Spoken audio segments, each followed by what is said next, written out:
Hello friends, good morning. Welcome to my another vlog. तो कैसे हैं आप लोग? तो फर्स्ट ऑफ ऑल आप सभी को महालक्ष्मी व्रत की हार्दिक शुभकामनाएं। तो आज मेरा पहला महालक्ष्मी का व्रत है, जिसे हम पीले धागे वाला व्रत भी कहते हैं। तो मैं रेडी हो चुकी हूँ, मेरा भी रेडी है और हम जा रहे हैं मंदिर शीतला माता की, जो हमारे नियर बाय है। तो जैसे कि मैंने बताया, मेरा पहला व्रत है और मुझे बिल्कुल भी पता नहीं था कि आज व्रत रखना है अष्टमी पे। कुछ लोग सप्तमी का भी रखते हैं और हमारे में अष्टमी का रखते हैं। तो इस बार 2 सप्तमियाँ आई तो हमें थोड़ी सी मिसअंडरस्टैंडिंग हो गई, बट थैंकफुली मुझे सुबह सुबह 7:15 बजे पता लग गया कि आज व्रत है और मैंने व्रत रख लिया। इस व्रत में छोले भिगोने होते हैं, काले चने।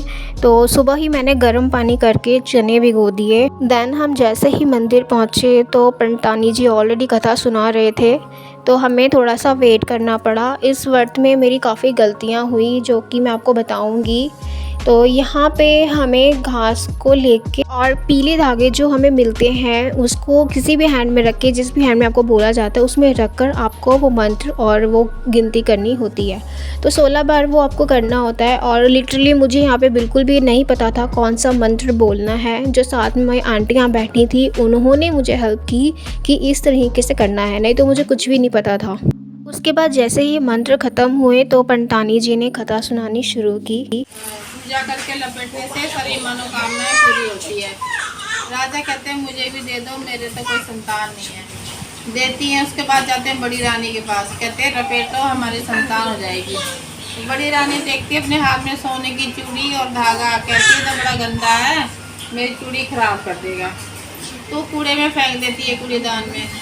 तो राजा चले जाते हैं। उसके बाद कूड़ा चुकने वाली आती है थोड़ी देर में, उसको भारी लगता है, देखती है धागे होते हैं, एक सूखी सी बेरी में जाकर टांग में चली जाती है। महल से थोड़ी रानी देख रही होती है, तो देखते देखते वो हरा भरा हो जाता है पेड़। तो देखती है इसमें तो कोई चमत्कार है, तो वो भी जाके दौड़ के धागा लेके चूम चाट के लपेट लेती है। कुछ समय के बाद उसके सुंदर बेटा हो जाता है। राजा खुश होते हैं, राजा पकवान बनवाते हैं, सभी को बुलाते हैं। तो बड़ी रानी सिरपिंडा नहा करके बाहर आती है तो बाल झाड़ती है, खाना में पानी चला जाता है। राजा कहते हैं सूरनी बन जाती है। जंगल में चली जाती है, उसके रहने की कोई जगह नहीं होती, एक कुटिया में घुसकर बैठ जाती है। तो साधु भिक्षा लेकर आते हैं, देखते हैं कि बुआ खोलते हैं, नहीं खुलता। अंदर से आवाज़ आती है, 3 बार बोलो धर्म की बेटी बुआ खोल। तो 3 बार बोलते हैं धर्म की बेटी बुआ खोल। खोलती है, कहती है पिताजी मैं धर्म की बेटी हूँ। ऐसे कहने पे वो देखते हैं, अंतर ध्यान लगा के ये सूर्य कैसे बन गई। देखते हैं तो महालक्ष्मी का अपमान किया होता है। कहते हैं बेटी व्रत करो ठीक हो जाएगा। व्रत करती है तो सुंदर हो जाती है। कुछ समय के बाद राजा फिर शिकार के लिए जंगल में जाते हैं, देखते हैं तो कोई शिकार नहीं लगता उनको। एक तीतर को उड़ते हुए मारते हैं, नौकर से कहते हैं जाकर इसे बना कर लेकर आ जा। तो थोड़ी चारों तरफ देखता है तो एक कुटिया होती है, वहाँ आग जल रही होती है, जाके बनाने लगता है। अंदर से रानी आती है, उसकी सुंदरता को देख के खो जाता है, तीतर जल जाते हैं। रानी कहती है तुम्हारे तीतर जल गए हैं। कहता है मैं राजा को क्या दूँ, दुखी होता है। कहती है लाओ मैं ठीक करती हूँ। ले जाती है, अंदर हिरनी के दूध में डिबो के लेकर आती है, लेके वो राजा को देता है, राजा खाते हैं। कहते हैं इतनी स्वादिष्ट है, मेरी रानी बनाती थी, मुझे दिखा कौन है। दिखाते हैं तो रानी होती है। रानी से कहते हैं चलो घर चलते हैं। कहती है नहीं, मेरे धर्म के पिता से पूछो। धर्म के पिता कहते हैं डोला लेकर आओ। डोला लाते हैं तो लावा फेरा करा के एक हाथ में देते हैं फूल, दूसरे में देते हैं दही। कहते हैं थोड़ी दूर जाने पे फूल मुरझाए, दही पानी छोड़े तो समझना तुम्हारा पिता समा गया है। थोड़ी दूर जाती है, गर्मी से दही पानी छोड़ता है, फूल मुरझाता है, वापस ले आती है।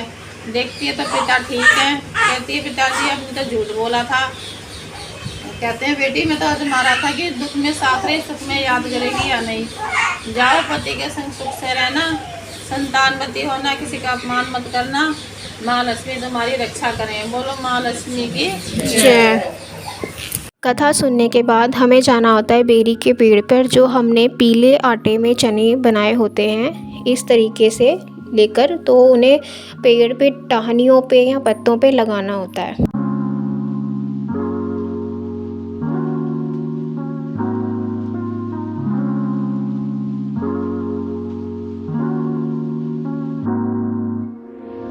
तो हम पहुंच गए हैं बेरी के पेड़ पर और हमें इस तरीके से लगाना होता है और जब हम ये लगाते हैं तो हमें साथ साथ मंत्र भी बोलना होता है और मुझे उस मंत्र के बारे में भी नहीं पता था। साथ वाले बोल रहे थे, मैंने सिर्फ सुना और सिर्फ लगा दिए। मुझे पता ही नहीं था कि बोल बेरीए नी बेरीए तेनू फल लगे बथेरा ते हनु पुत्रा दी छां। तो यहाँ पर भी मैंने मिस्टेक कर दी और यही वो आंटी हैं, हमारे पास में ही रहती हैं और जिन्होंने मेरी थोड़ी नहीं बहुत ही हेल्प की। पहला फास्ट था मेरा, इन्होंने मुझे गाइड किया कि ऐसे ऐसे करो। और कायरा को भी ये काफ़ी टीज़ कर रहे थे, काफ़ी खुश थी कायरा इनके साथ। मिस्टेक मैंने यहाँ पर भी की, घर से कच्ची लस्सी का जल बनाकर लाते हैं, थोड़ी सी चीनी उसमें डालकर। मैं नहीं लेकर आई क्योंकि मुझे नहीं पता था और यहाँ पे ही मैंने मंदिर से जल लेके आई और फिर मैंने जल चढ़ाया, बेरी पर जल चढ़ाया एंड माथा टेक कर हम चल दिए घर की ओर, क्योंकि घर पहुँचकर भी मुझे प्रिपरेशंस करनी थी। तो घर पहुँचते ही मैंने माँ राजमा की दाल बनाई और बनाए राइस और लिटरली बनाते बनाते खाली पेट वर्त रखा था तो गैस मेरे सर पे चढ़ गई थी और मेरा सर बहुत ही दुख रहा था। देन 5 बजते ही हम आ गए मंदिर पंडित जी को खाना देने, जो कि हमने उन्हें मंचना था। हमारे में देते हैं माँ राजमा की दाल और चावल, कई लोग बहुत ही कुछ बनाकर देते हैं बट हमारे में इतना ही देते हैं। तो फिर उसके बाद खाना देने के बाद हमें ये धागे खोलकर माता रानी पे चढ़ाने थे, जो कि हमने इस तरीके से उतारे। इनको गांठ नहीं लगानी होती, बस ऐसे ही उतार के हमें चढ़ा के माथा टेकना होता। देन यहाँ से घर जाने के बाद तारे को देखकर अर्घ देना था। तो फिर फटाफट जब तारा निकला 7 बजे के आसपास, तो फिर मैंने तारा दे के अर्घ दिया और साथ ही यहाँ मैंने अपनी भूल चूक की माफ़ी भी मांगी। आई होप माँ लक्ष्मी मुझे माफ़ करे। देन इसके बाद हमें जाना था मेरी दादी के घर पे, वहाँ मेरे भाई के बेटे का जन्मदिन था। तो यहाँ हम रुके थे थोड़ा उसके लिए गिफ्ट लेने के लिए। तो उसके बाद हम फटाफट पहुँच जाते हैं दादी के घर। यहाँ हमने काफ़ी एंजॉय किया, कायरा भी काफ़ी खुश थी वंश को मिलकर और फटाफट से फिर हमने डिनर किया। डिनर में भी भाभी ने बहुत कुछ बनाया था। उसके बाद हमने थोड़ा सा किया अपना फ़ोटोशूट, काफ़ी सारी फ़ोटोज़ क्लिक्स की, वीडियोस बनाए और फिर हम चल देते हैं घर की ओर। सो या thank you so much for watching my vlog आपको कैसा लगा कमेंट बॉक्स में ज़रूर बताइएगा और नेक्स्ट व्लॉग में मैं आपसे जल्दी मिलूँगी। तब तक के लिए मेरे चैनल को लाइक सब्सक्राइब शेयर कर दीजिए और वीडियो में कुछ गलती हो गई हो तो प्लीज़ ज़रूर बताइए ताकि मैं उसे सुधार सकूँ। तो thank you so much again. Radhe Radhe.